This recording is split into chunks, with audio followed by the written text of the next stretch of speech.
Today, I am going to deliver a lecture on religious specialist, shaman, priest and diviner.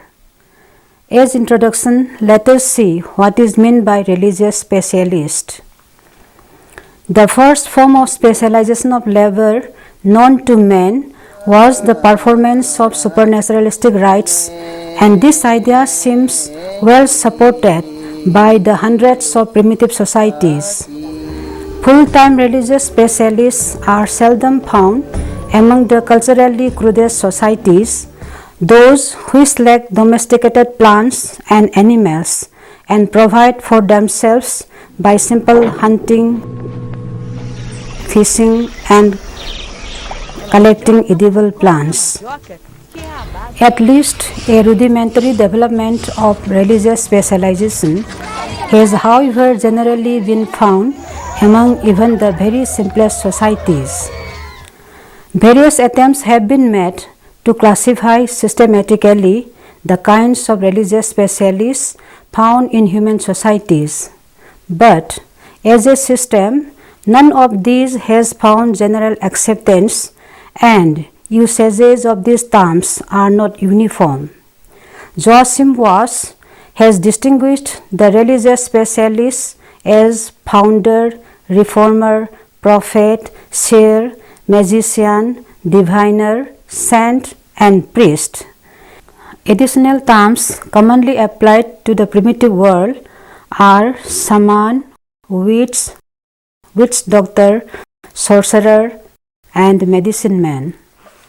In the present discussion, let us know about the shamans, priests and divination only.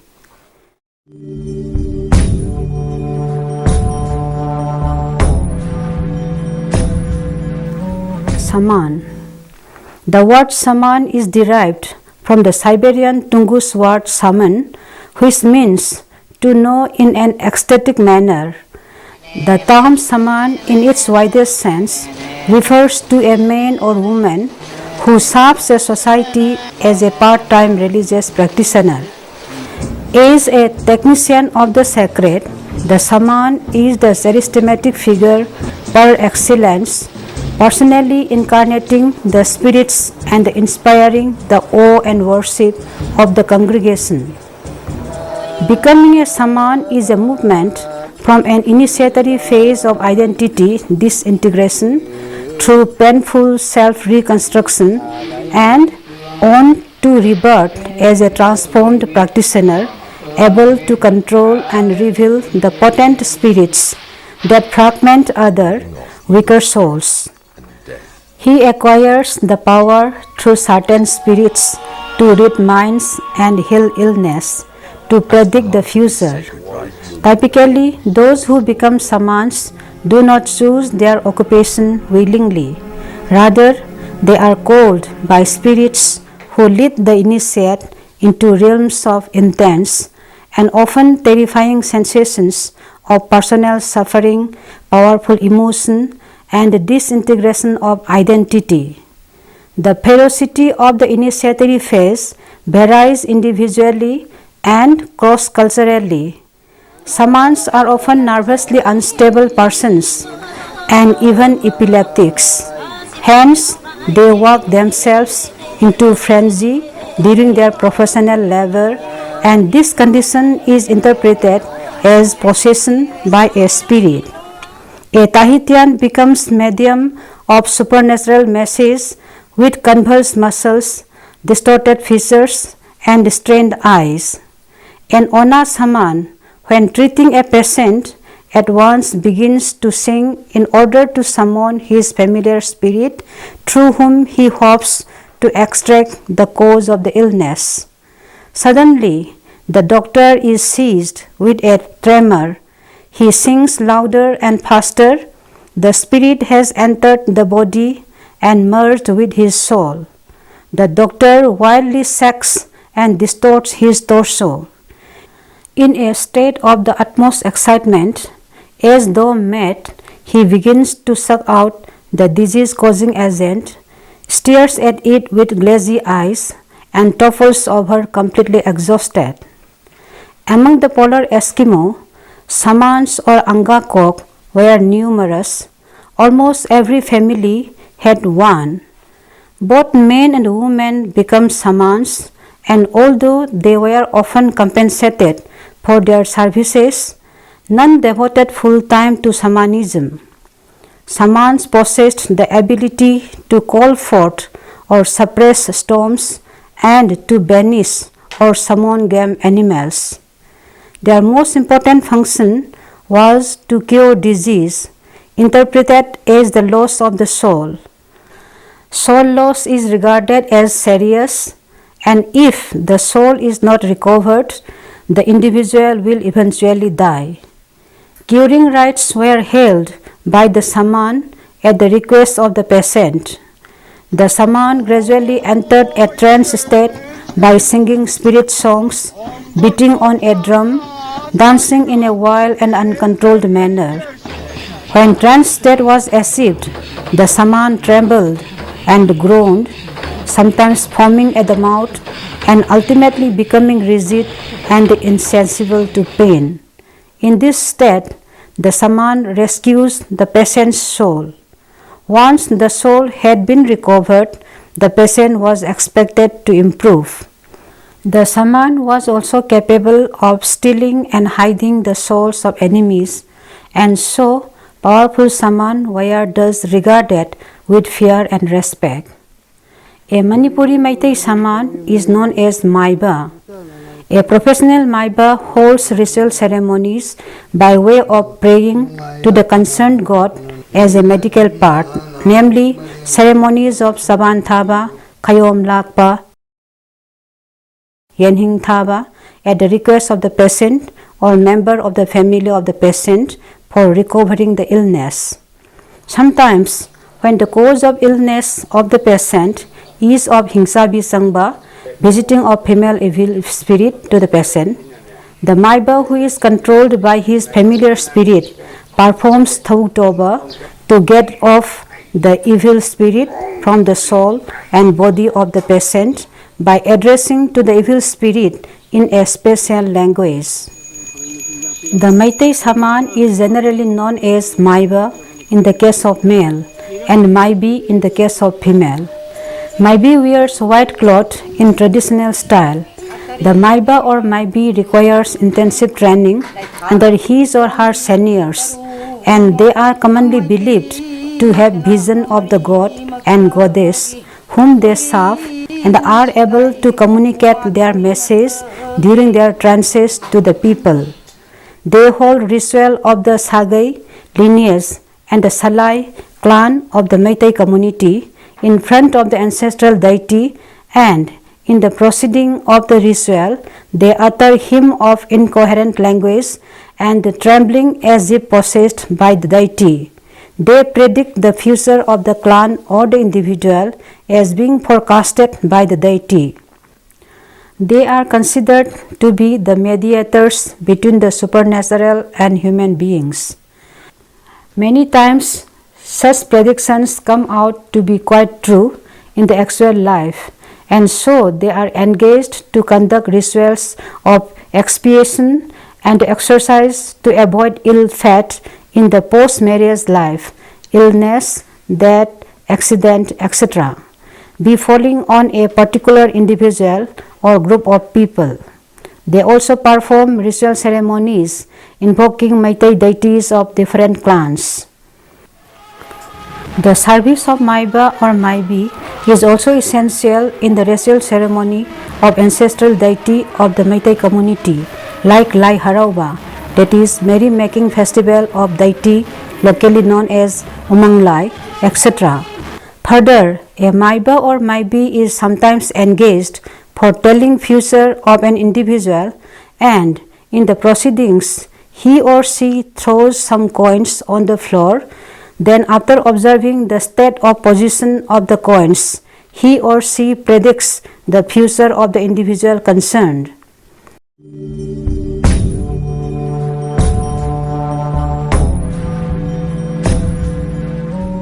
The term priest is generally used to describe an individual whose powers are derived primarily from traditional lore passed down as the tradition of a particular organized religious group, sometimes referred to as a cult. Priests usually implies large societies with centralized authority, a fairly elaborate development of culture. The existence of an organized cult with well-formulated doctrine and fixed rituals. It also implies the specialist, the priests, who guide or lead in group ritual directed principally towards personified supernatural beings. For example, the religious specialists of the Inca, Maya and Aztec, whose ritual acts concerned the great national gods and the society as a whole, have customarily been called priests, and they are distinguished from the lesser curers, diviners and the like of their societies. Similar specialists who lead in rites of ancestor worship among African Negro societies are customarily given the name priest, and they are distinguished from shamans, sorcerers, witches or diviner. Among the Zuni, traditionally a horticultural Pueblo-dwelling people of New Mexico, individuals become priests by means of prolonged and specialized training involving the rise through a succession of offices to the position of head priest of a religious society. In Zuni curing societies, the priests conducted elaborate ritual performances that involved the careful memorization of long sequences of ritual activity. Among the Zuni, the priests were part-time specialists. Members of the organized religious fraternities of the Pueblo peoples of the southwestern United States are also commonly labeled as priests. Here, the individual priest does not stand out as leader. Instead, all adult males belong to one or more of the religious societies, the members of each of which are jointly charged with specialized religious tasks to honor the ancestral gods, make rain, cure the sick, or promote the fertility of crops. These religious duties are highly formalized and elaborate. With the principal exception of curing rites, they are performed in accordance with a fixed ceremonial calendar and are directed towards the benefit of the whole social group. The distinction between priests and other categories of primitive religious specialization roughly corresponds with the distinction between religion and magic. Although the concepts of religion and magic are logically distinguishable as evident in actual supernaturalistic behavior, they tend to be mixed. So also with the priest and the shaman, medicine man and diviner. The role of the primitive priest is of course analogous with that of the priest of our own society.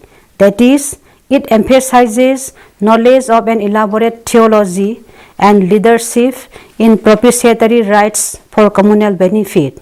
However, the primitive priest is also often a magician, and many acts which are not magic may be included among ritual behavior of the shaman, medicine man and diviner.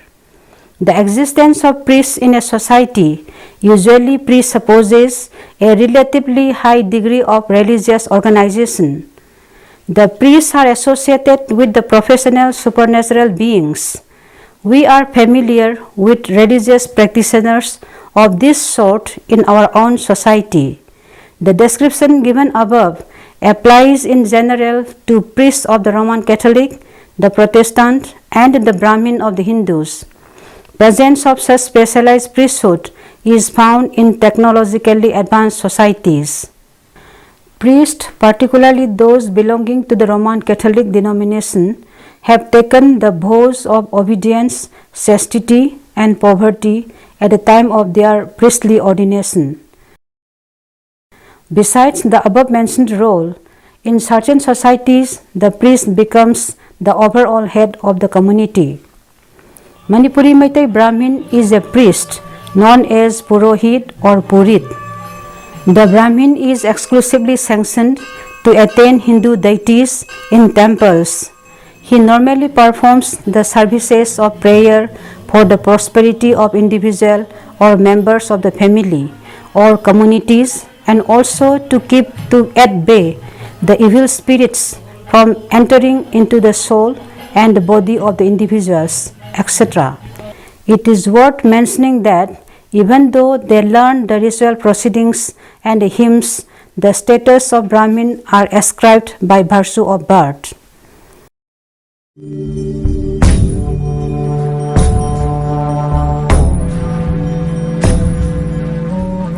Divination is the process of using ritual means to reveal things hidden to ordinary perception, such as information about future events, sources of illness, the identity of witches, indeed anything that cannot be ascertained through profane methods of investigation. In various societies, a diviner adopts a wide variety of techniques, including the use of oracles and augury. The purposes of divination vary according to the concerns of specific cultures. In many African cultures, for example, witchcraft is an important factor in social relations. A diviner acts primarily to identify and forestall the activities of witches. An Ajande who has suffered illness or misfortune may choose from a variety of oracles to divine his bewitcher. Alternatively, he might hold a ceremony in which a diviner publicly divines the culprit. In hunting societies, divination may focus on where to find game or how to end a dry spell in hunting. In the American Southwest, where access to water is both vital and difficult for farmers, the divination of water sources through dosing has become particularly elaborate.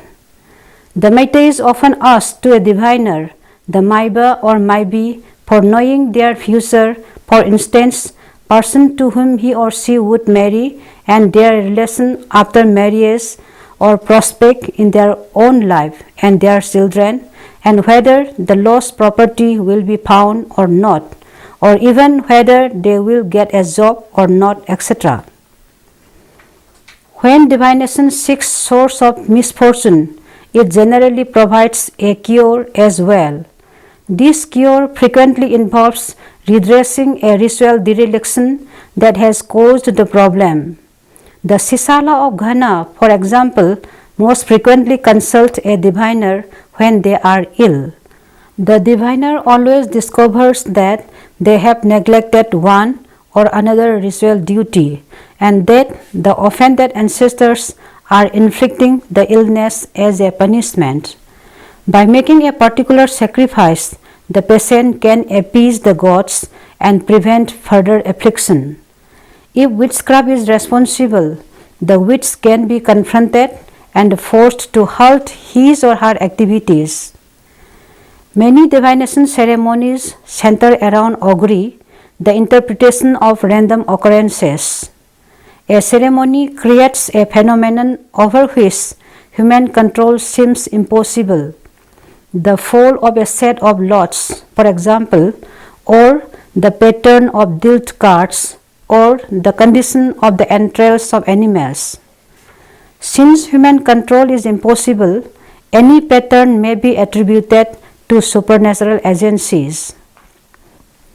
In Denmark, a Pentecostalist seeking guidance may reach into a jar full of slips of paper, each with a biblical verse printed on it. Since the seeker cannot distinguish the slips, the choice of a particular one is regarded as the work of God, and the verse on the slip as a divine message. By creating a random event, interpretive divination opens a space for the manifestation of supernatural signs. Such signs are visible to all observers. In many cases, however, they can be properly interpreted only by ritual specialists or diviners. The diviners have special training in the craft of divination, often acquired through a lengthy apprenticeship. More importantly, however, diviners usually have a special gift, a supernatural ability that enables them to see what others cannot. In many cases, they have a special ability to become possessed by spirits who direct their actions. A Dambu diviner, for example, is possessed during a divination ceremony by a Set. It is the Set speaking through the person who actually identifies the causes of illness. In other cases, such as dowsing or shamanism, the diviner is himself invested with a special power.